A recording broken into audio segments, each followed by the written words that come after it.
Père, au nom puissant de Jésus, nous voulons te rendre grâce. Te dis merci, Père éternel, de nous rassembler en un instant comme celui-ci. Merci pour la communion que nous avons avec toi maintenant. Précieux Saint-Esprit, prends le contrôle depuis nos esprits, nos cœurs, nos âmes, Père, et notre corps. Que tout, éternel Dieu, soit soumis maintenant à l'influence de ta précieuse parole.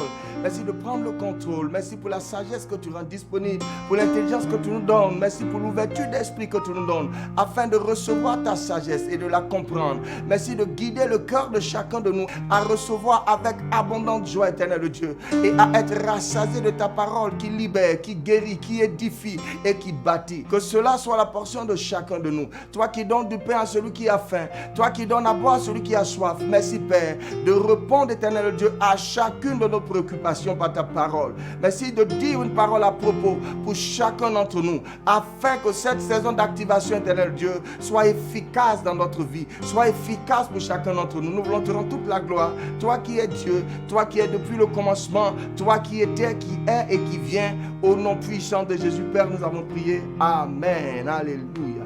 Bien-aimés, je viens faire, je dirais, la guerre à ces chrétiens qui refusent de grandir spirituellement. Il y a cette urgence de l'esprit de vous voir grandir dans la connaissance de la parole de Dieu et dans la manifestation du plan de Dieu pour votre vie. Mais malheureusement, il y a beaucoup de chrétiens, vous savez, qui ne sont pas en train de grandir spirituellement. Et c'est la plaie de l'église. Et c'est bien dommage. Alléluia. J'étais en train de prier spécialement pour ce genre de personnes. Et j'interrogeais l'esprit pour savoir quel était le problème. Pourquoi des gens peuvent faire 10 ans dans l'église sans grandir spirituellement? Pourquoi des gens peuvent faire 5 ans dans l'église sans grandir spirituellement? Pourquoi des gens peuvent donner l'impression même qu'ils sont en train de grandir spirituellement, mais en réalité, il n'en est rien. Alléluia. Alors, je vais vous apporter des éléments de réponse. Et je vais vous interpeller. Je vous ai dit, et on a lu dans 1 Pierre, vous vous rappelez? Pierre nous a recommandé de ne pas être malicieux, de désirer comme des enfants nouveau-nés le lait spirituel et pur, afin que par lui nous croissions pour le salut. Ils donnent l'impression d'écouter. Ils sont toujours là à écouter. Mais pourquoi la parole de Dieu ne porte pas des fruits dans leur vie? Pourquoi la parole de Dieu ne les transforme pas? Il n'y a aucune activation de prospérité. Il n'y a aucune activation d'excellence. Il n'y a aucune activation de réussite. Et vous vous posez des questions. Ce n'est pas les prières de quelqu'un. Ce n'est pas par le jeûne. C'est par l'efficacité de la parole. Votre vie est bâtie par la parole de Dieu.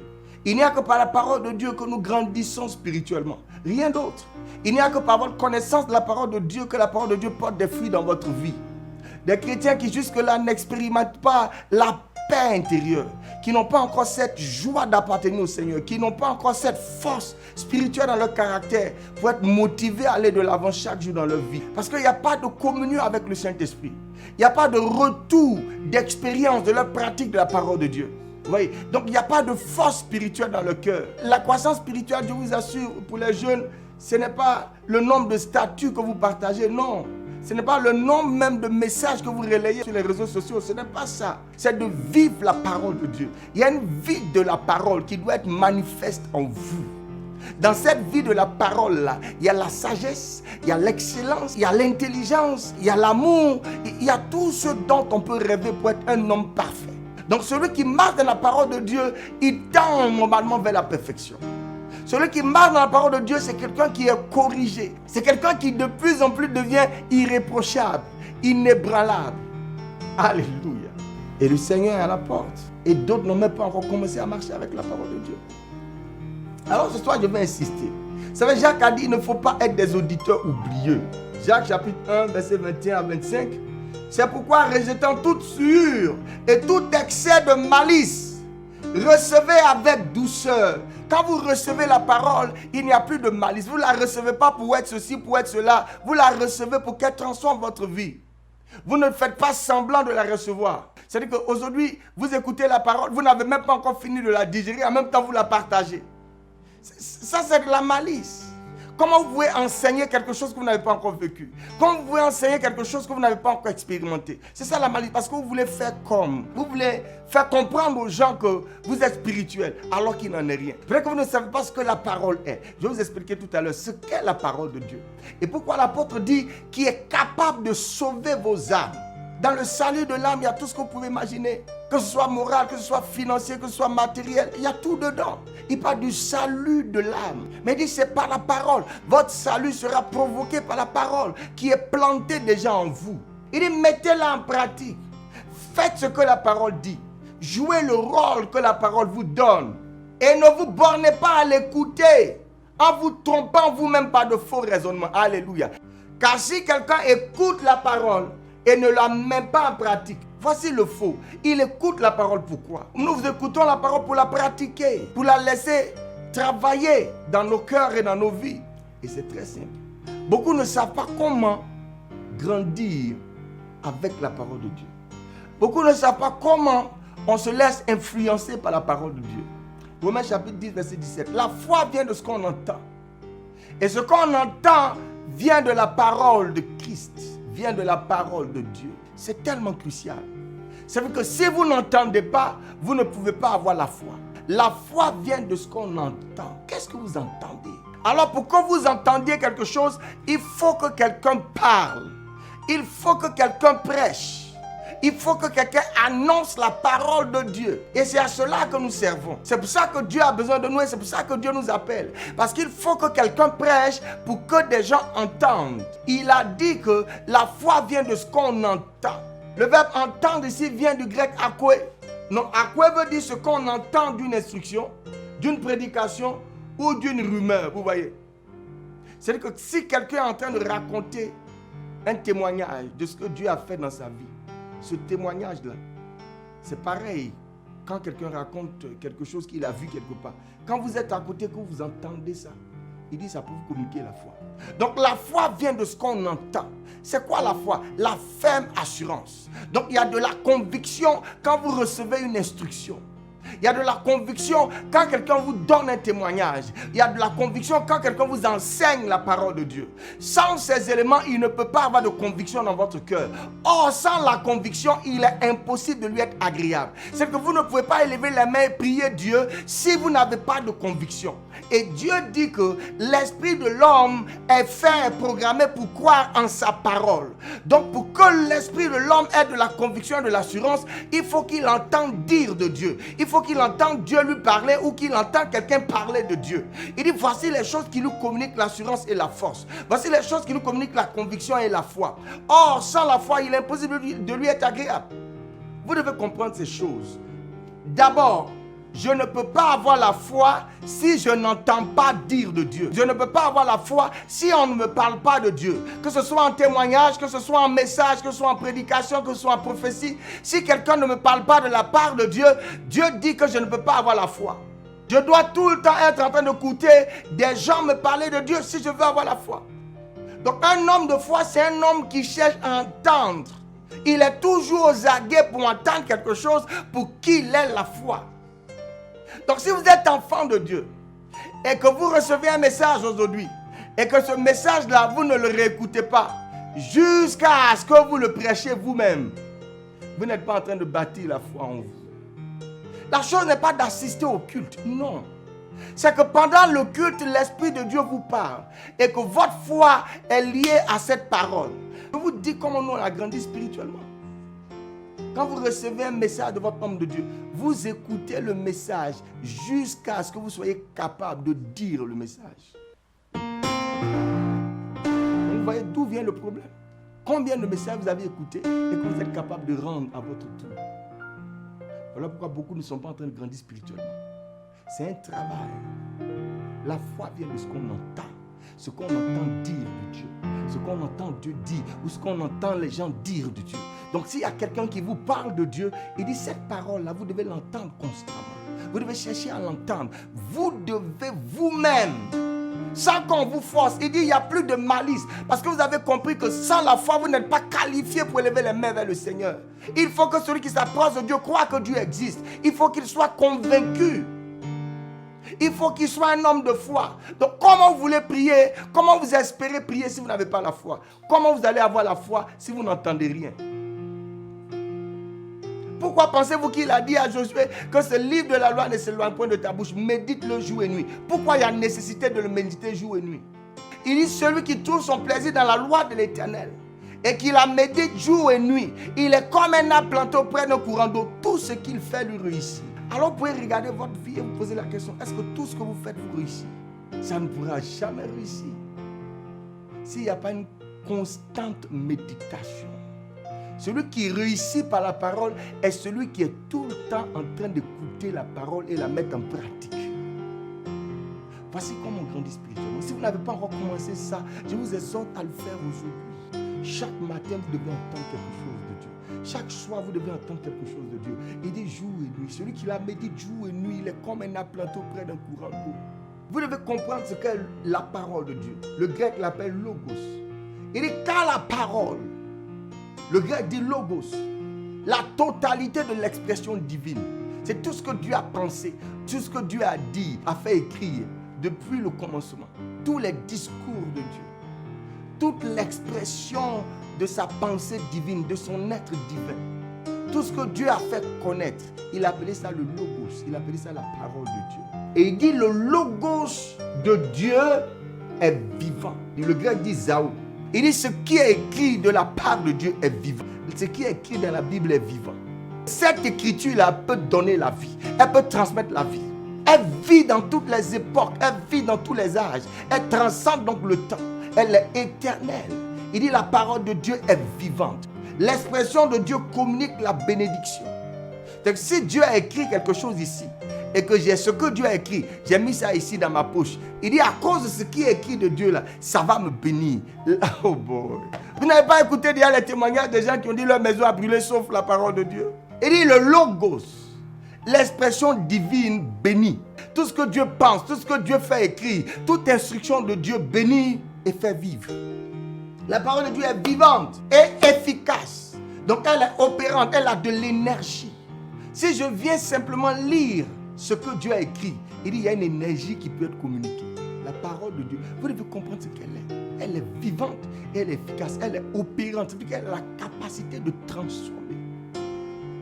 Si j'ai reçu une instruction de Dieu et que j'ai noté cette instruction-là sur un bout de papier, elle peut travailler dans ma vie. Donc je respecte la parole de Dieu parce que je sais ce qu'elle est. Elle est vivante, elle est efficace. Il dit, elle est plus tranchante qu'une épée quelconque à deux tranchants. Ça veut dire quoi? Elle est capable de couper. Elle est décisive. Elle coupe en un seul coup. Parce qu'elle est plus tranchante qu'une épée quelconque à deux tranchants. Ça veut dire qu'elle ne tape pas plusieurs fois. C'est-à-dire avec la parole de Dieu, tu peux régler la chose en un seul coup. On peut parler une fois et la chose se produira.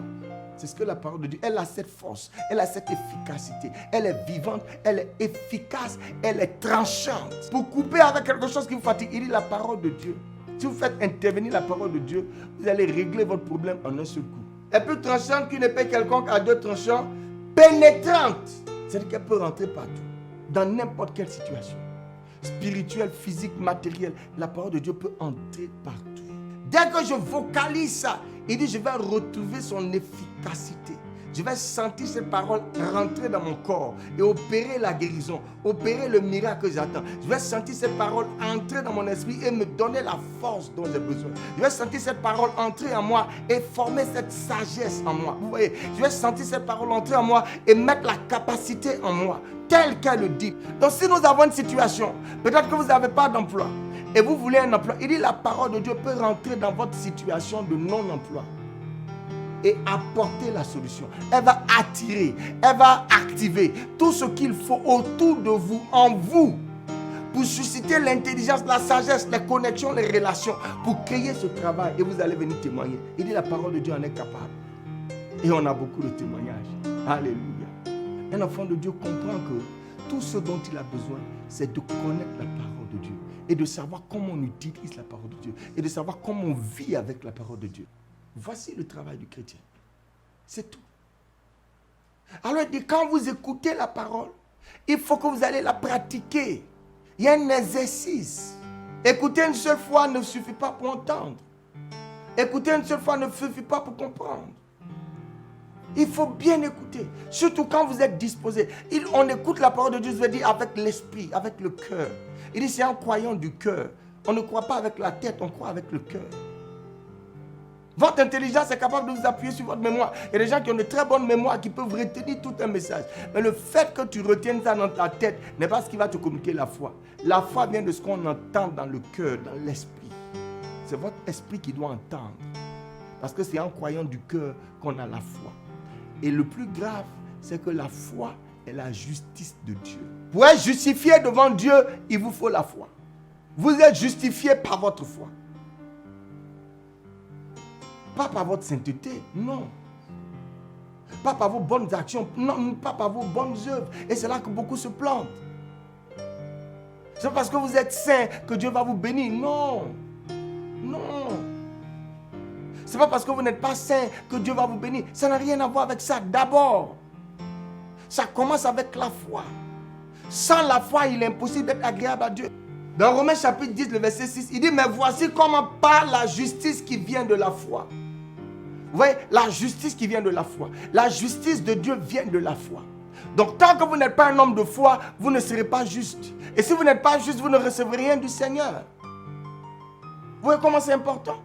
La foi d'abord vient de ce que vous entendez. Donc, pour que vous entendez, il faut que vous écoutez les messages. Il faut que vous les réécoutez jusqu'à ce que vous puissiez capter le corps du message.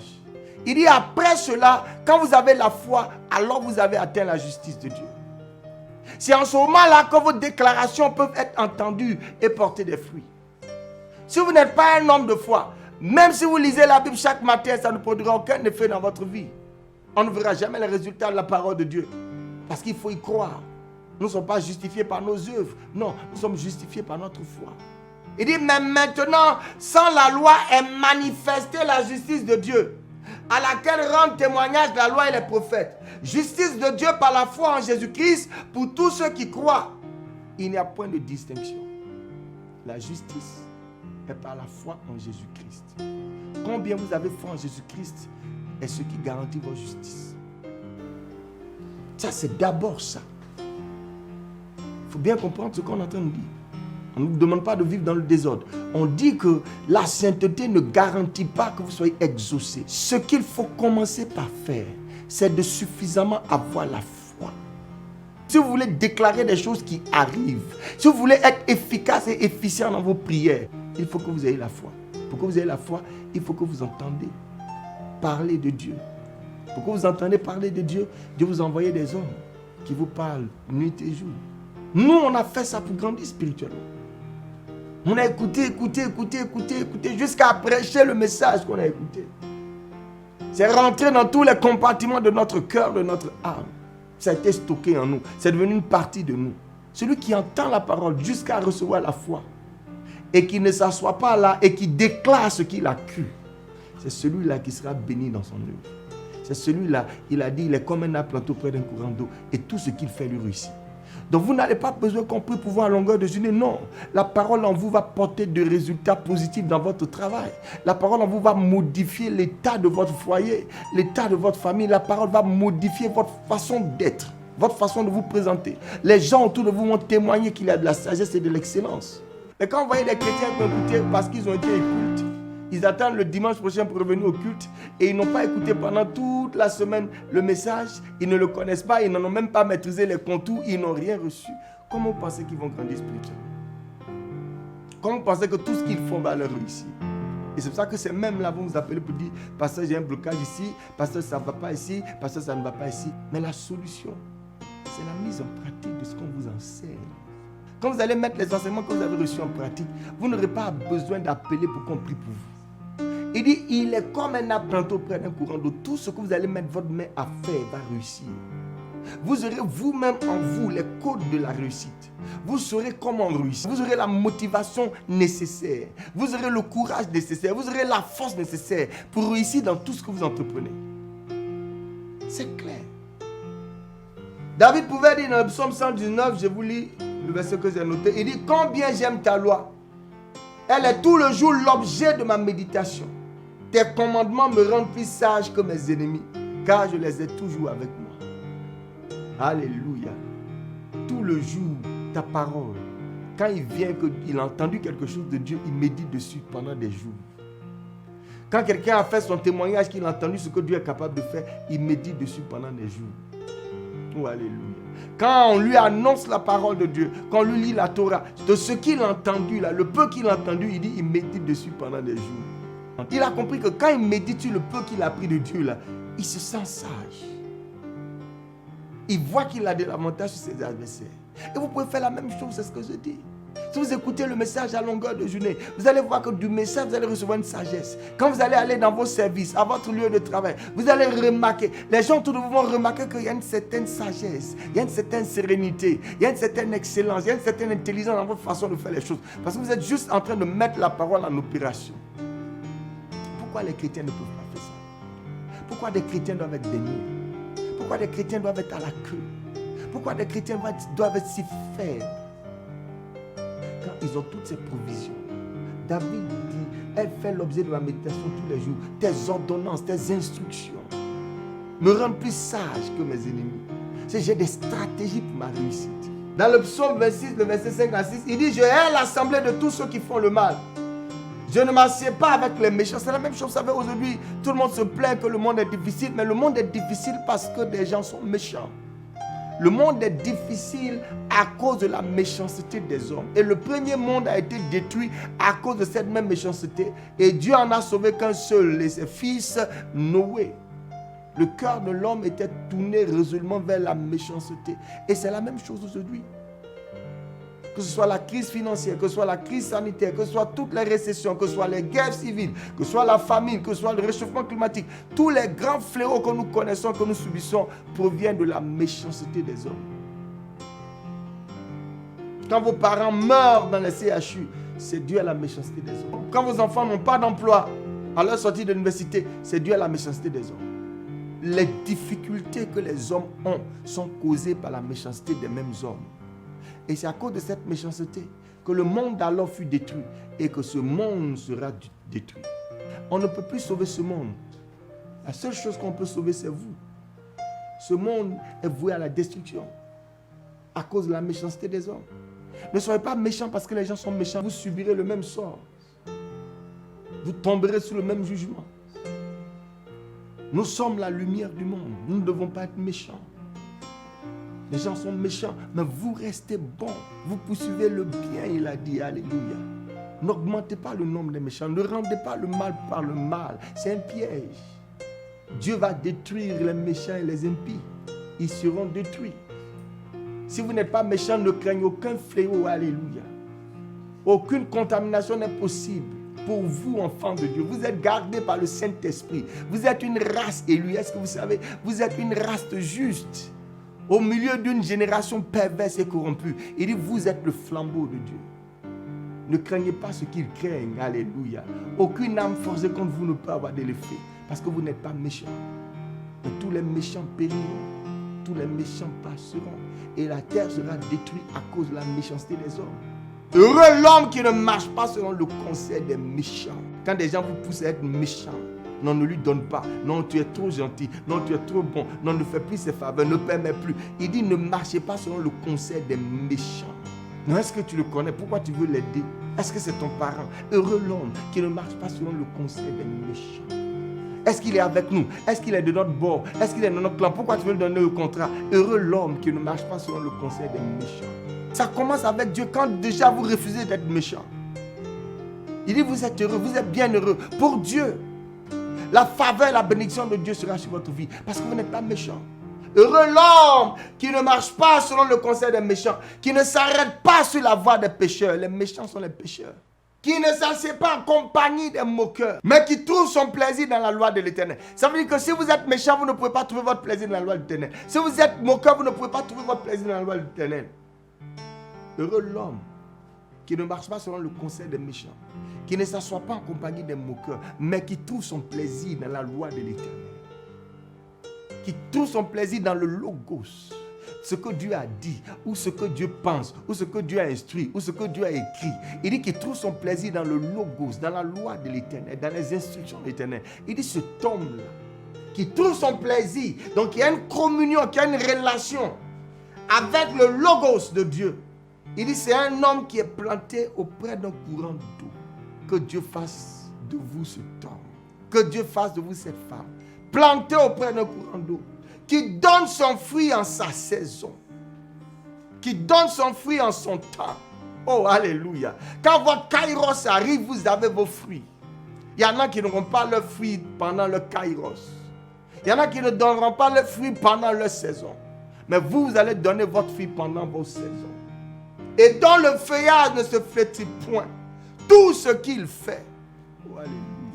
C'est donc possible de réussir dans toutes choses. Avec quoi? Avec les instructions, avec le logos de Dieu. Vous pouvez réussir en toutes choses. Je comprends maintenant pourquoi Paul dit « Je puis tout par Christ qui me fortifie ». Il dit « Je puis tout ». Ça, c'est sa révélation, c'est son réma, c'est ce que Paul a dit. Pourquoi? Parce que Dieu lui a déjà dit, je suis avec toi, nul ne pourra mettre la main sur toi. Et Paul sait, il a reçu ça de Dieu, il a entendu. La foi vient de ce qu'on entend. Et Paul dit, je peux tout. Alléluia, je peux aller partout. Parce que Dieu lui a déjà dit, personne ne pourra mettre la main sur toi. Votre foi, votre conviction est basée sur ce que vous entendez Dieu vous dire. Si vous n'avez rien entendu, votre course ne pourra pas aller très loin. Médite jour et nuit, que ce livre de la loi ne s'éloigne point de ta bouche. Il dit, c'est alors que tu réussiras dans tout ce que tu entreprendras. Donc votre réussite n'est pas dans une prière, votre réussite n'est pas dans un jeûne. Votre réussite est dans cette relation que vous développez nuit et jour avec le Saint-Esprit à travers la parole de Dieu. L'Esprit de Dieu n'agit que sur la parole de Dieu. La foi est ce qui vous permet de stocker la parole de Dieu en vous, dans votre homme intérieur. La foi retient la parole. Vous devenez un amas de paroles. Un homme de foi est un amas de paroles. C'est-à-dire que le logos, je vous ai dit que le logos, il a dit le logos de Dieu, Hébreux chapitre 4, verset 12, vous vous rappelez, le logos de Dieu est vivant et efficace.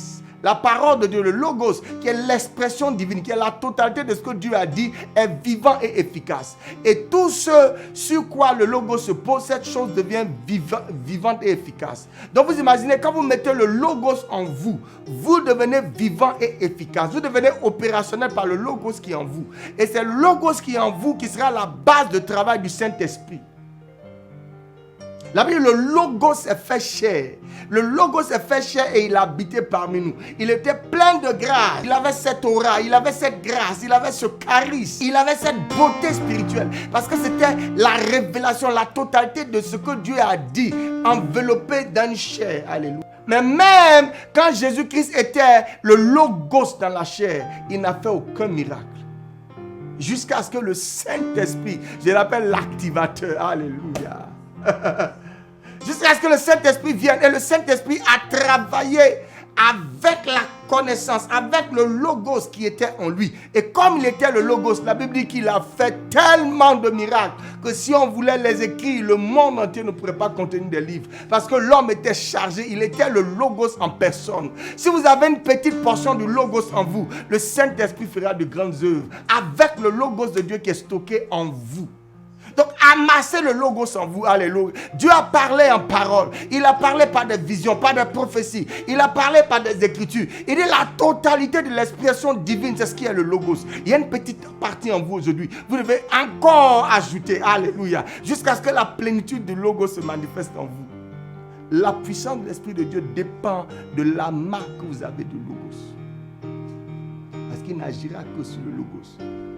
Et il a dit à ses apôtres, il dit quand le Saint-Esprit viendra, il prendra de ce qui est à moi. Il vous enseignera. Et c'est pour ça que c'est important de prier en langue. Quand vous priez en langue, il vous rappelle la voix de Dieu. Et il agira. Il va vous faire proclamer cette voix. Parce que vous avez oublié. Alléluia. Le Saint-Esprit est notre aide. Il vient activer en nous ce que nous recevons. Il vient agir sur la parole de Dieu qui est stockée en nous. Donc vous devez avoir votre stock. Votre vie ne peut pas être plus glorieuse que celle de celui qui a un grand stock de la parole de Dieu. Ce n'est pas possible. Ma vie sera plus glorieuse que vous si j'ai un plus grand stock en moi. Je parle du stock de foi. Je ne parle pas du stock dans la mémoire de l'intelligence. Je parle du stock dans le cœur. Alléluia. Amassez-vous la parole dans le cœur. Devenez comme Paul a dit ses épîtres, ses lettres écrites. Alléluia. Vous êtes chargé de logos. Vous en avez assez. Et ce logos, il dit, il est vivant, il est efficace. Vous serez un homme énergétique. Vous serez poussé par l'Esprit de Dieu dans tout ce que vous allez entreprendre. Vous allez trouver de la force en vous-même. Vous allez trouver de l'énergie. Vous ne pouvez pas venir être découragé. Ce n'est pas possible. Vous avez entendu Paul dire, je puis tout par Christ qui me fortifie. Parce qu'il avait une grande quantité de logos en lui. Oh, l'apôtre Pierre même a dit que Paul a écrit des choses, alléluia, qui sont difficiles à saisir et à comprendre. L'homme était chargé. Il a eu des révélations du Seigneur Jésus-Christ. Il a reçu le logos. Il a reçu des pensées de Dieu. Il a reçu des visions de Dieu. Alléluia. Alors, sa foi n'est plus comme celle de celui qui n'a pas reçu grande chose. Alléluia. Plus vous recevez le Logos, plus votre foi augmente. Et plus votre foi augmente, plus le gloire il aura dans votre vie. Moins vous avez de Logos, moins votre foi est efficace. Le Logos sert de base à l'Esprit du Seigneur. Donc il dit, si vous voulez grandir spirituellement, il faut que vous acceptiez sans hypocrisie. Le lait spirituel est pur. Vous devez accepter le Logos de Dieu dans votre esprit. C'est avec le Logos que Dieu va travailler. Il ne fera rien sans le Logos. Toutes choses ont été faites par le Logos. Rien de ce qui a été fait, rien de ce que Dieu va faire ne sera sans son Logos. Il dit, ma parole ne retourne pas à moi sans avoir exécuté mes desseins. Vous voyez? Donc il faut que la parole de Dieu soit en vous. Il dit, si mes paroles demeurent en vous.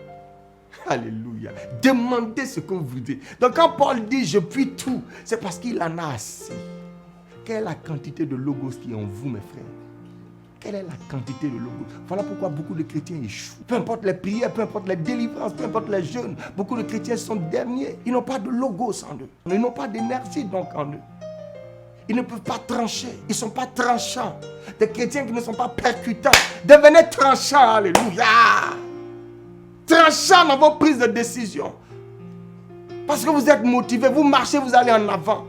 Il n'y a pas de retour en arrière, il n'y a pas de balancement à gauche ou à droite. Vous êtes fixé sur vos objectifs et vous les atteignez. Parce que vous avez le Logos en vous. Et le Logos est opérationnel, il vous rend opérationnel.